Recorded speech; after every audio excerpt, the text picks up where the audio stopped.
Hindi basta-basta.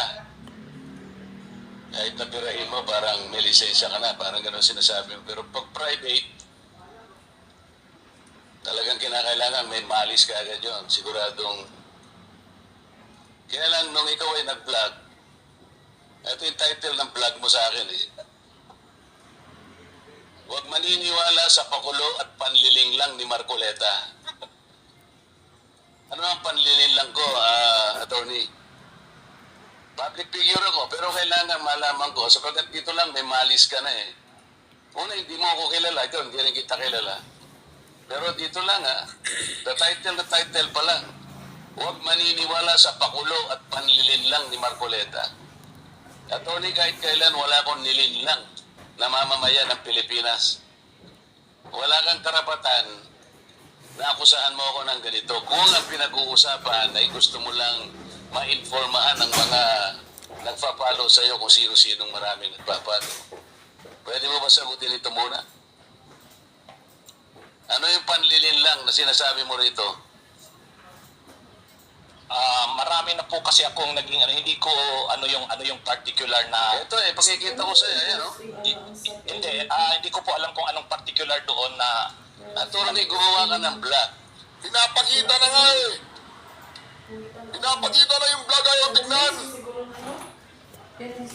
Di mo ba mga reaction? Itong attorney na to. Ilawan siguro itong attorney na to. Atineo eh. alam mo,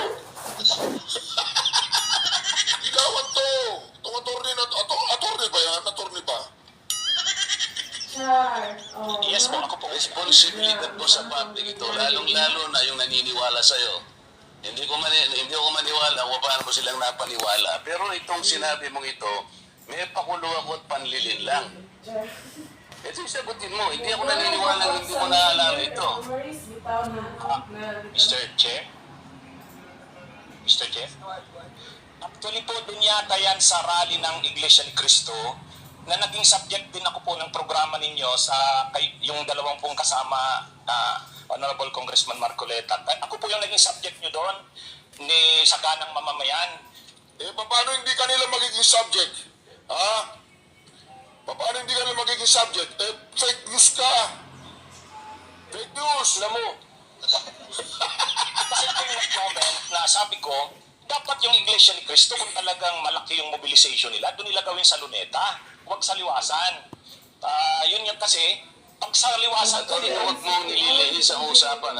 Pinag-usapan yung panlilin lang na sinasabi mo at pakulo. Walang kinalaman yung rally ng INC dito. doon ko po kita, Honorable Congressman, Anong panlilin lang ang ginawa ko doon sa rally?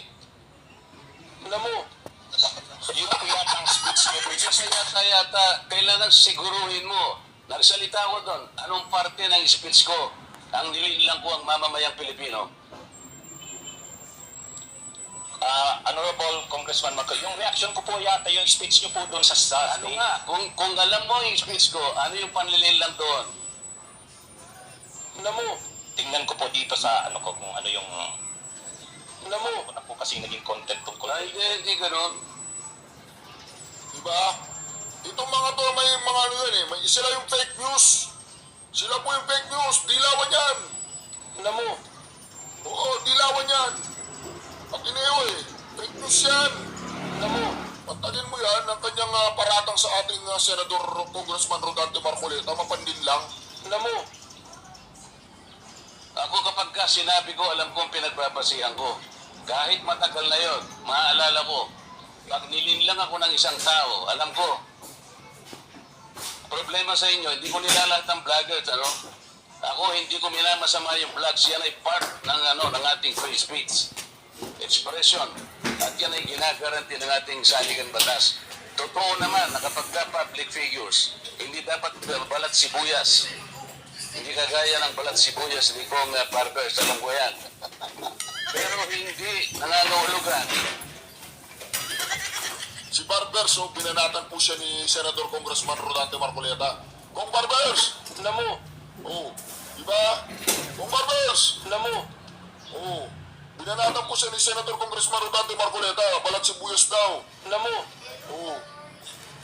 Kailangan i-establish ninyo. I-establish mo. Ikaw ay abogado pa rin, kagaya na sinasabi mo, nagtuturo ka pa sa isang reputabling institution. At pagkatapos, tinatanong ko lang ngayon, ikaw ang nagpa-vlog, eh. Basta po talaga yung naging topic ko po kayo tungkol dun sa rally niya. Ano nga yung sinabi ko sa rally na nanilang ako ng Pilipino? Wala ka man lang maisip? Ito yung uri mo na hindi kailangan talagang nagpa-vlog, eh. Nami-mislead mo yung mga tao, nililil lang mo yung mga tao. Ang dahilan ay hindi mo man lang masabi kung ano yung aking mga panlililang na sinasabi mo rito. Pakulo at panlililang. O, di ba? Kailangan ang pangalan nito, Attorney Lin lang. Namo, Attorney Lin lang dapat ang pangalan nito eh. namo, Uy, Attorney Lin lang. namo. Pagtagin mo yan, Attorney Lin lang. Hindi mo alam kung anong panlilin lang ginawa ng ni Senador Congressman Rodante Marcoleta. Namo, Hindi ganyan yung mga vloggers na kilala ko. O, di ba? Hindi kami ganyan. Kami, pag nagsalita kami, may basihan. Hindi yung katulad ngayon, si Abante, namo, yun, si Abante yun. Hindi raw mura yun. namo.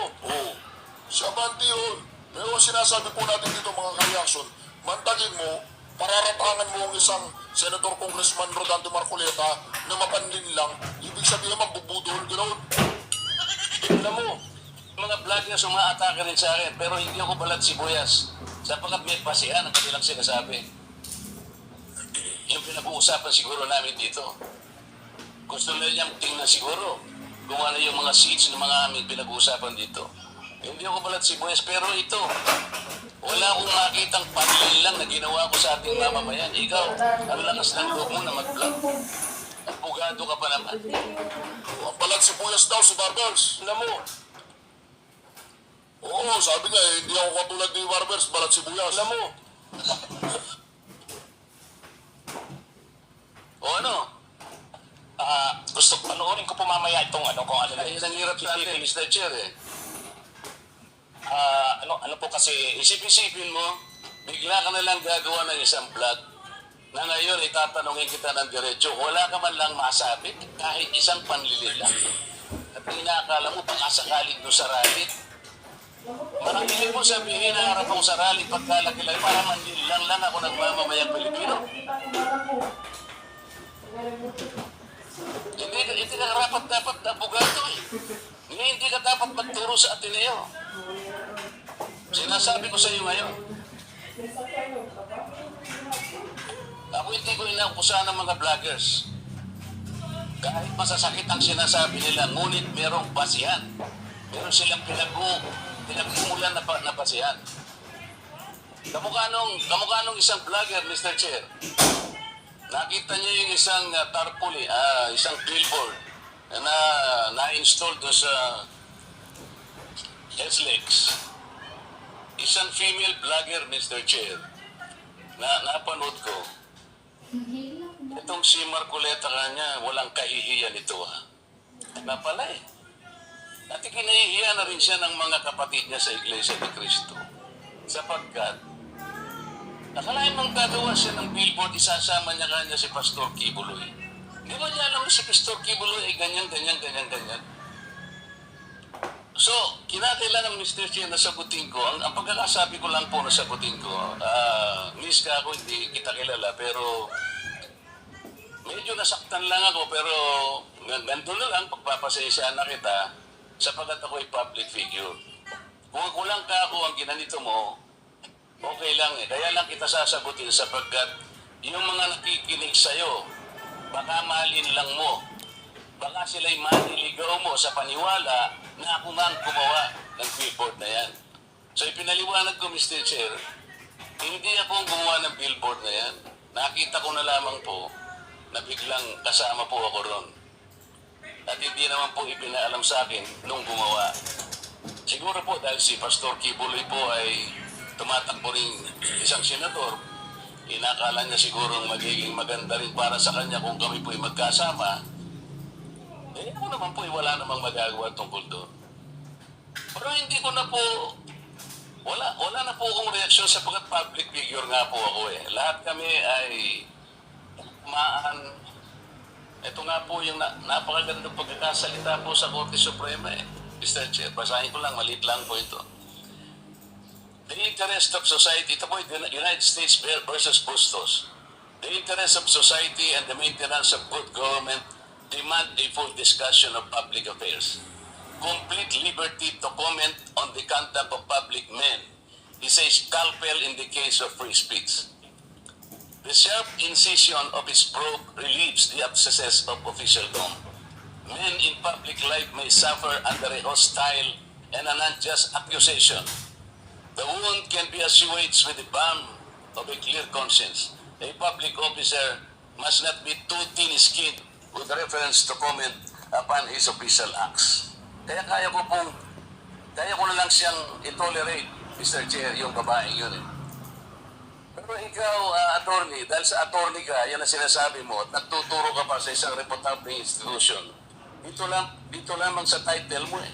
Huwag maniniwala sa pakulo at panlilin lang ni Marcoleta. Pagkatapos tatanungin kita ngayon, kung anong panlilin lang ang ginawa ko, wala ka man lang masabi.